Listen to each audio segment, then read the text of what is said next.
अस्सलामुअलैकुम everyone, this is Shaniz Zahra. Welcome back again. कैसे हैं आप सब? Hopefully you are all doing great. I am fine too अल्हम्दुलिल्लाह। व्लॉग का स्टार्ट हो रहा है अर्ली मॉर्निंग से और मैं कंपैरेटिवली आज जल्दी उठ गई थी, तो मैंने सोचा कि आज ना हेल्पर आने से पहले मैं क्लीनिंग का काम ख़त्म करके अपना व्लॉग बना लेती हूँ। और वॉइस ओवर ही करना बाकी था, बाकी तो ऑलमोस्ट चीज़ें डन थी। अच्छा, आज के व्लॉग में एवल आइज या फिर नजर बद के हवाले से कुछ बातें करूंगी। नजर बद कैसे लगती है, किन लोगों को लगती है और किन लोगों की लगती है, इससे बचने के कौन से तरीके हैं, कौन से बेस्ट वेज हैं जो हमें इसकी प्रोडक्शंस के लिए इख्तियार करने चाहिए। देखिए, नजर बद तो बरहक है और नजर बद के बारे में तो कुरान पाक में भी है और इसके बारे में हदीस में भी है कि नजर बद ऊंट को हंडिया तक पहुंचा देती है। तो इस तरह की कई सारी बातें हैं जो ऑलरेडी आप लोगों ने सुनी भी होंगी। अच्छा, एवल आइज या फिर नजर बद के ऊपर ना सिर्फ मुस्लिम्स ही बिलीव नहीं करते, बल्कि नॉन मुस्लिम्स भी इसके ऊपर काफ़ी बिलीव रखते हैं। काफ़ी सारे एक्सपेंसिव लॉकेट्स हैं जो वो पहनते हैं to protect themselves evil eyes. हम मुस्लिम इस तरह के लॉकेट्स वगैरह तो नहीं पहनते। हाँ, हम अल्लाह ताला के नामों को इस तरह से यूज़ करते हैं। अल्लाह ताला की सूरतें हैं, आयात हैं कुरान पाक की, जिनको पढ़कर हम प्रोटेक्ट करते हैं। और हम लोग नादे अली को बहुत पढ़ते हैं नजर बद से खुद को बचाने के लिए, जिसे 7 बार पढ़कर नादे अली हम अपने ऊपर और अपने बच्चों पर फूंक देते हैं। या फिर नजर बद से बचने के लिए नादे अली का तावीज़ हम लोग पहन लेते हैं, तो हमारा ये यकीन है कि इससे नजर बद नहीं लगती।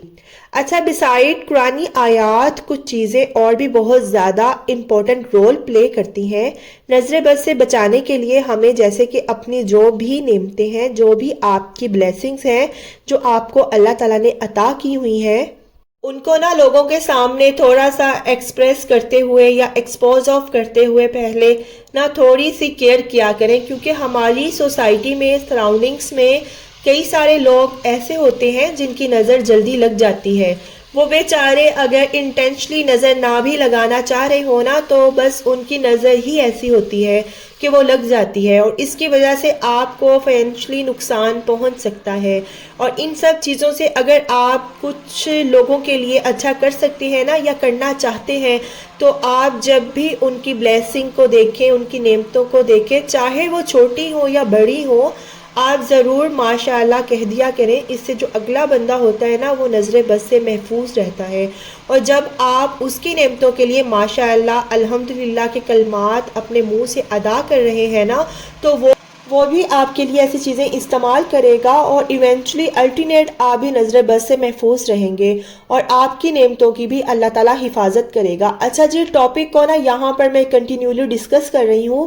पहले मैं आपको बता दूँ कि यहाँ पर मैं चिकन कढ़ाई बना रही हूँ। अच्छा, मैं ना चिकन कढ़ाई बहुत ही सिंपल तरीके से बनाती हूँ।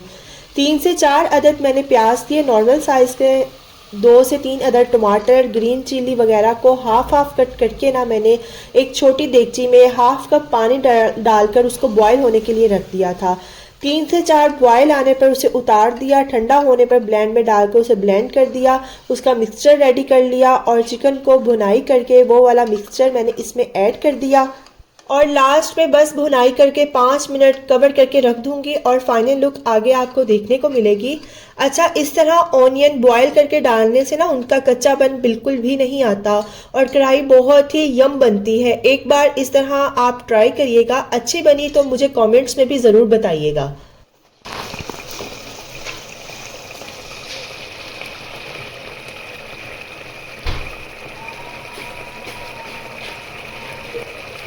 अच्छा, बात हो रही थी नजर बद की, तो मैंने एक बुक में भी पढ़ा था कि ये जो नजर बद होती है ना, वो सबसे ज़्यादा जो है वो आपके जो करीबी सर्कल के लोग होते हैं ना, जो आपके अपने ही घर के लोग होते हैं, उनकी ज़्यादा लगती है। क्योंकि ऐसे लोग ना आपके करीब होते हैं और वही लोग आपकी हर चीज़, आपका उठना बैठना, आना जाना, खाना पीना, पहनना ओढ़ना, हर चीज़ को वही नोटिस कर रहे होते हैं। और इसके अलावा छोटे जो बच्चे होते हैं ना, उनको माँ बाप की ही नज़र ज़्यादा लगती है। वो उनको इतने प्यारे लग रहे होते हैं कि बच्चे के कभी कभार ऐसा होता है कि माँ बाप की ही नज़र अपने बच्चों को लग जाती है। और इसके अलावा जैसे मैंने स्टार्टिंग में कहा था कि जो सोशल मीडिया पर या फिर अपने स्टेटस पे बहुत ज़्यादा चीज़ें पोस्ट करते हैं ना लोग, अपनी एक एक पल की खबर देते हैं, क्या खाया, कहाँ गए, क्या पहना, क्या ओढ़ा। इन चीज़ों को भी एक्सपोज ऑफ करने से थोड़ा अवॉइड किया करें। हाँ, जो यूट्यूबर्स हैं उनकी तो मजबूरी होती है, उन्होंने तो अपना व्लॉग बनाना होता है और वो भी काफ़ी कोशिश करके ना आपको अपनी चीज़ों को प्रोटेक्ट करते रहते हैं। जो चीज़ें वो दिखाना चाह रहे होते हैं ना वो वही आपको दिखाते हैं, और जो चीज़ें वो आप लोगों के सामने दिखाना नहीं चाह रहे होते ना तो वो चीज़ें नहीं दिखाते।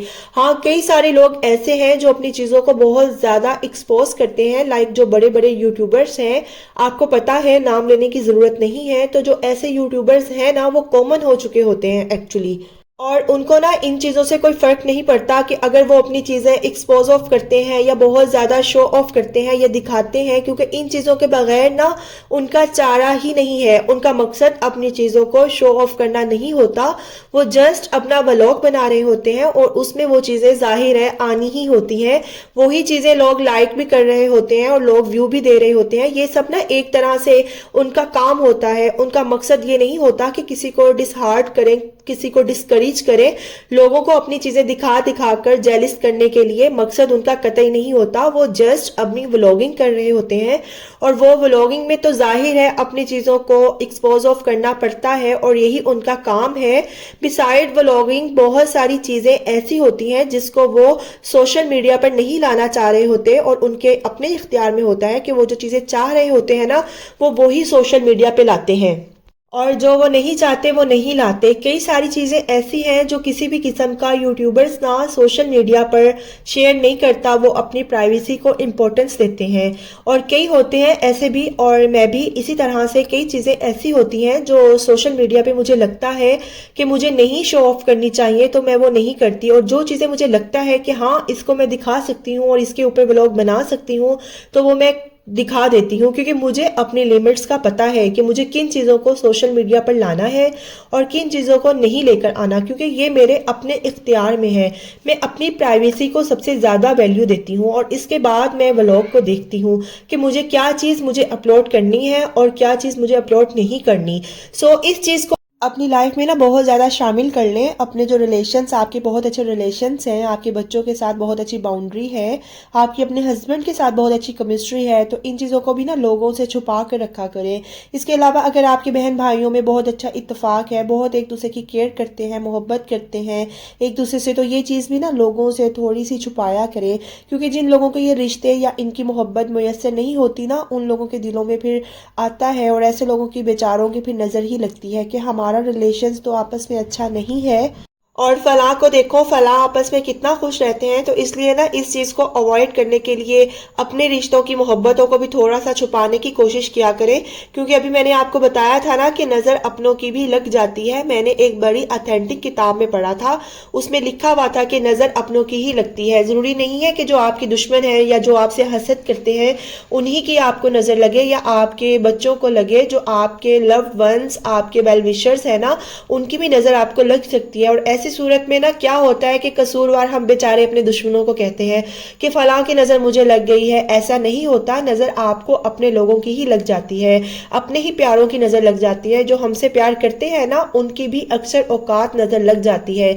अच्छा, अब इन सब सिचुएशंस को टैकल करने के लिए जो बेस्ट चीज़ है ना वो 3 कुल है, सूरह नास और इसके अलावा सूरह फल्क, सूरह इखलास।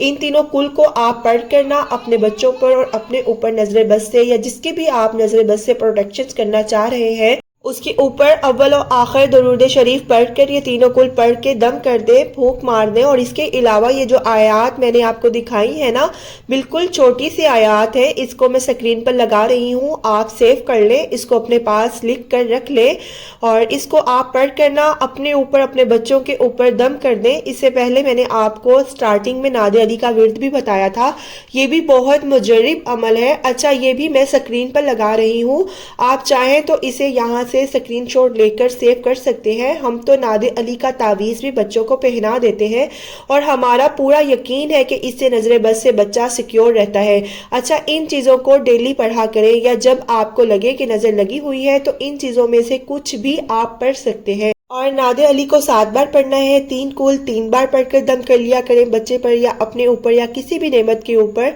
और ये जो कुरानी आयात दिखाई है ना, ये दोनों बहुत ही अथेंटिक हैं, इसको ज़रूर पढ़ने की आदत बनाएं तो इंशाल्लाह आप नजर बद से महफूज रहेंगे।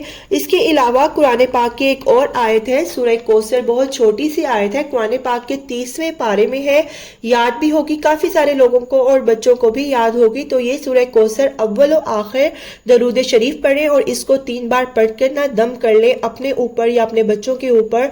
और इसको आपने सोने से पहले दम करना है। कई लोगों ने तो इसको अपनी आदत बनाया हुआ है कि 3 बार सूरह कौसर पढ़कर सोने से पहले अपने ऊपर दम कर लेते हैं।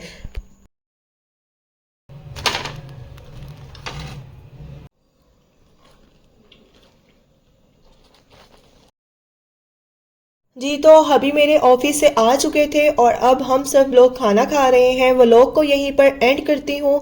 बहुत ही प्यारे प्यारे से मेरे न्यू सब्सक्राइबर्स को मैं अपने चैनल पर वेलकम कहती हूँ। और व्लॉगिंग मेरी अभी स्टार्ट है, छोटी मोटी मिस्टेक्स को मेरी नज़रअंदाज कर दिया करिएगा। So if you are new on my channel please do subscribe. See you very soon with the brand new content इंशाल्लाह। Till then stay happy, stay fit and take very good care yourself. Allah Hafiz and take care a lot.